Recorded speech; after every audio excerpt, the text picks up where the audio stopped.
I used to think fear was loud, but the kind of fear that illness brings is quiet. It doesn't scream. It sits in your chest like a question you can't answer. Welcome to Beautifully Scarred Podcast, where we share how our scars become our stories, our strength.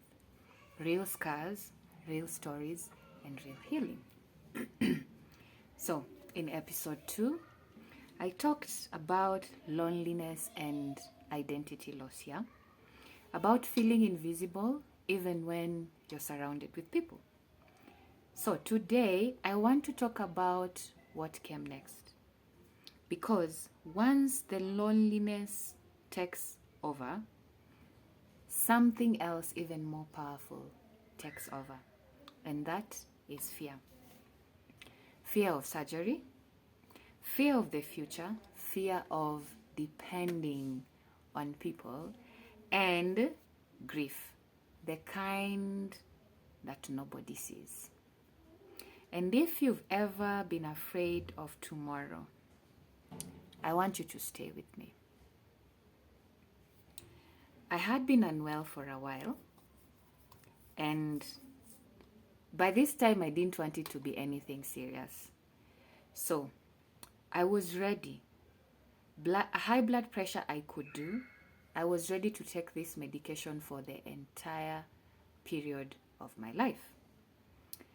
That I could handle, but nothing beyond that. Nonetheless, the morning on November, when I opened my eyes and I was met with the doctor's face, then he looked over me and said,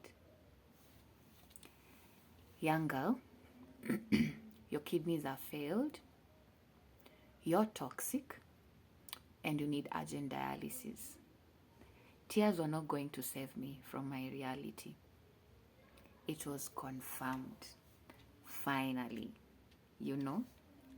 I wasn't just dealing with shrunken kidneys anymore.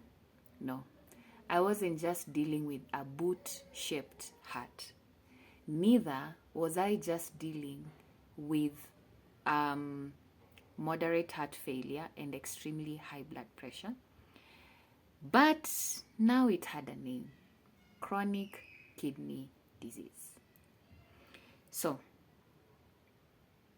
I was only 22 years old. I had my whole life ahead of me, and my peers were learning adulthood, and so was I. So I kept asking myself, what am I gonna do now? Do I even have a future? And what is CKD? Why me? What did I do wrong? I thought this disease was for the aged. I thought this disease was for people who at least smoked like chimneys or drank alcohol silly. And I remember thinking something dark, but honest. Why didn't I just abuse life? So that at least I deserved what was happening to me. I was terrified. So, I thought of my uncle who had it years back. He had died. And I remember thinking, so, am I next? Will I ever get married? Will I ever be a mother? Will I ever be okay? Or am I just gonna die like everyone else? And I was broken to the core. Now, I know I sound calm, but fear was my daily companion. Not fear of pain, but the fear of tomorrow. Fear doesn't always come because you don't have faith. Fear comes when you have survived too much. There's a day I realized something. Independence is actually not a personality, but a privilege. I wasn't just losing strength, by the way. I was losing control. And let's be honest. Illness makes you immensely dependable on people. So, the first dialysis session goes for 2 hours. The subsequent dialysis sessions go for 4 hours. Now, at that time, I was equally partially blind. I couldn't walk alone. My diet drastically changed, and it wasn't cheap, let me tell you. Even the smallest chore felt like I was climbing a mountain. You know, the only thing I could do, and in some days, was wash a cup. And even that, I did, but gasping for air. So, when you're going through dialysis, it affects your oxygen levels, and it also now, your oxygen levels are affected because of low blood count. So I had low HB, hemoglobin, and then I won't go into the science of the science part of it, but then that means also my oxygen levels were low. So this makes you always exhausted.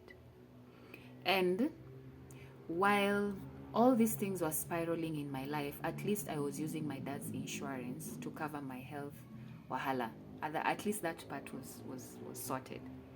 Now, emotionally, physically, mentally, there's nothing I could do alone that by then. So I briefly moved back into my cousin's house in Lavington, Nairobi, Kenya, in case you're listening to this and you're not from around. So she would drive me to hospital, sit with me through those 4 hours, and of course chat, drive me back to her house. Months passed, and even then, she kept doing this until I was acquainted with dialysis and my eyesight starting coming back slowly by slowly. I always needed someone to escort me for my tests, for any hospital visit, someone to drive me around, someone to help me with almost everything. At some point, I actually felt guilty because I felt like I was stealing people's lives, you know? So I felt I was robbing my siblings from parental love, because what you know is that all the family resources are channeled towards you. And you know, when you make that call and you hear, yo, she's been admitted or she's not feeling well, my folks would drop everything and attend to me. And it makes you feel like a burden. That's what I can say. And it felt like I was robbing my siblings from being loved the way I was shown love, by presence. So, and I remember a certain instance, my sister actually lost her job because she was late for a meeting and she stayed behind to take care of me. But then the boss could not really understand. That was her own personal matter, and she was dismissed from work. And that made me feel like a horrible person. Now you see, what happens is there are equally nights that I begged her not to sleep. Why? Because I was afraid that if I could close my eyes, maybe that would be my last. I would never really have an opportunity to open them again. And dependency does something to you. It humbles you. It humiliates you. Especially when your body changes in ways you cannot control. Now, at dependency, that's where pride dies quietly, because you need people and you have no luxury of saying, I'm okay. So people think grief is crying, but grief is also watching life moving on without you. I didn't just lose health, I lost a future I had rehearsed in my mind. So what was this future? See, first of all, I believe I have shared that I graduated for my undergraduate in December 15th, 2017. Now, on 16th, the same year, I had my graduation party. Family gathers. If you're from an African home, you get this. Family gathered, food was cooked, drinks were in plenty, a cake baked. Everyone was happy. But in my heart, I sat there and I kept asking myself, what's the point? because I was so miserable by this time. Have I told you, by the way, the clothes I ordered to put on came in the morning? I tried it on, it was fitting. By the time we were starting the party, it was kind of tight. Like, I was keeping increasing in size. I was bigger. So, and that time, I was so miserable. So you see, I was in so much pain, I just wanted it to end. And in that party, I remember I barely ate 3 spoonfuls of rice. Because that time, I was toxic. I had so much going on in my body. Because, of course, the kidneys are not working well. So this meant that I had constant nausea. So I avoided food. Like, you kind of get to be afraid of food. Because you can imagine you're vomiting until at some point you vomit bile and it's painful. So you tend to avoid food. And now, you can imagine, this is a reality I have built. The things the way I've seen, this is the way my life is gonna be. And now everything is on pause. So what was on pause? First of all, I got job offers I couldn't accept. I used to write for Daily Nation. I had to stop. I mean, how could I? Then food. I love tea. I love coffee. I love sukuma wiki, or kales, if you wish in English. I love chapati. I love beans. By then, I didn't used to love chicken like I do now. I got new taste buds. So the thing is this. Greens are not good when you're on dialysis unless you do something called leaching, because they contain a high percentage of potassium. And potassium, because your kidneys are not functioning so well, when you take them in large amounts, they hurt your kidney. And too much can actually make your heart stop. So all of those luxuries ended. And I was very good in photography then. I had to pause that as well.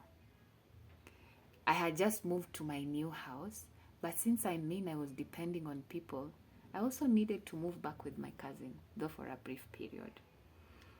You see, there is grief, the grief of people. Watching people stop fighting for you. They stop coming, they stop calling, they stop caring. I won't even speak about those who use my situation as an excuse to disappear. This kind of grief changes you, because I used to be bubbly, I trusted easily, I was super bubbly, let me say that. But now, a chronic introvert, I toughened. And you know what? Even years later, I don't hold on to people the same way I used to do. So I developed a coping mechanism. So what happens is, I learned that people come, people go. And so everything is temporal, and people can leave, and I can cease to exist at any time. That's life, you know. So, if you've ever mourned something you never got to see, I see you. I'm okay now. I know my limits. There's a Swahili proverb that says, or rather saying that says, mwili haina kiraka. Mine has. The scars, the stitches, even though they have healed, they are proof. And I can't push my body beyond what it can handle. I'm the type of person, when I get exhausted, there's nothing else I can do. And then I'm equally not allowed to carry so much heavy stuff because of, maybe the fistula I still have. I don't know why we are told not to carry so much heavy stuff. Maybe not to overwhelm us, I presume. But if I do, like on my case, because my fistula is still active, my dialysis fistula, this one, don't know if I can show it to you well. I think that's the best I can do, but yeah, it's here. So it gets painful. Now, the thing is, the disease changes you in ways you have not and you will never anticipate. But what I learned is that I have learned to respect myself, so much so that if God fought for me, and that's why I'm here, and you're listening to this, and that's why we are having this conversation, then there was no need for me to give up on myself. So what did I do? I went back to writing. I did Daily Nation tribute articles. That is before I quit, or rather before I hung my boots. I did an article on childhood stroke, and then I did an article on organ donation. So I covered corneal transplant, kidney transplant, liver transplant, and which was the other one? Yeah, I think I did an article on that, and then I quit. I bought a camera as well now, so I stopped depending on other people's cameras. Although currently I pose because it has some bit of ish, but yeah. And then about letting people in, it's work in progress, because I am aware that there are most of the things I do as a reflection of pain. And then because I cannot mirror my brokenness, it means I have to heal within so that I mirror positivity. You get it? Yeah. So don't get it twisted though. Even now, fear still follows me. And I believe you as well as I change season, because what happens is that as you heal, fear does not disappear. Sometimes fear just changes shape. And recently I found myself facing another medical journey. Not kidney related this time, but lesio, eyes. So it reminded me of something. The fear doesn't always come because you don't trust God. Fear comes because your body remembers pain. Because your spirit remembers survival. Initially, I promised to expound on something. So one time during my many admissions in 2018, I was admitted I think 8 or 9 times. And one of them was to the ICU, like I mentioned before, but I survived. And one family member, my mom made them come visit. And so they gave me a call in the morning, and they were like, I'm coming for your visit. Then 1 hour turned into 2, turned into 3, turned into 4, and eventually they arrived at 4-ish in the evening. And I remember at some point other family members kept calling them. You're not arriving? Have you arrived at the hospital? Until, I think, anyway, God never lets you be alone. Because God sent me someone who I didn't even consider a friend to come visit that time. Now, I know if you're listening to this and you've never been admitted, you might actually wonder and feel like this is a childish rant. But it gets lonely. If you're admitted, it gets lonely. Really lonely. It's never really about the gifts that you bring to your patient. It's about your presence. It's never about your speeches or the words you're gonna say. And yes, I get it. Even as you are taking care of someone who's ill, it's okay to be overwhelmed. It's okay to be held up. But you just say the truth. Your patient deserves that much. Let that sink in. Here's what I've learned. Fear can coexist with faith. Dependency is not weakness. Grief is real, even when nobody died. Healing is layered, not instant. Never instant. And I've learned something else too. Being strong is not pretending to be okay. Being strong is admitting you are afraid and still show up. So if fear has been living with you closely lately, I want you to know you're not failing. You're human, and sometimes the bravest thing you can do is simply stay alive to live long enough to see what God does next. In episode 4, I'll be sharing a corneal transplant journey from another perspective, and I promise you, it's going to speak to someone. I hope my story blessed you, and thank you for sitting through with it since episode 1. And if this episode resonated with you in any way, please like, share, comment, subscribe, and if you can, share with someone who needs hope. Until next time, bisous!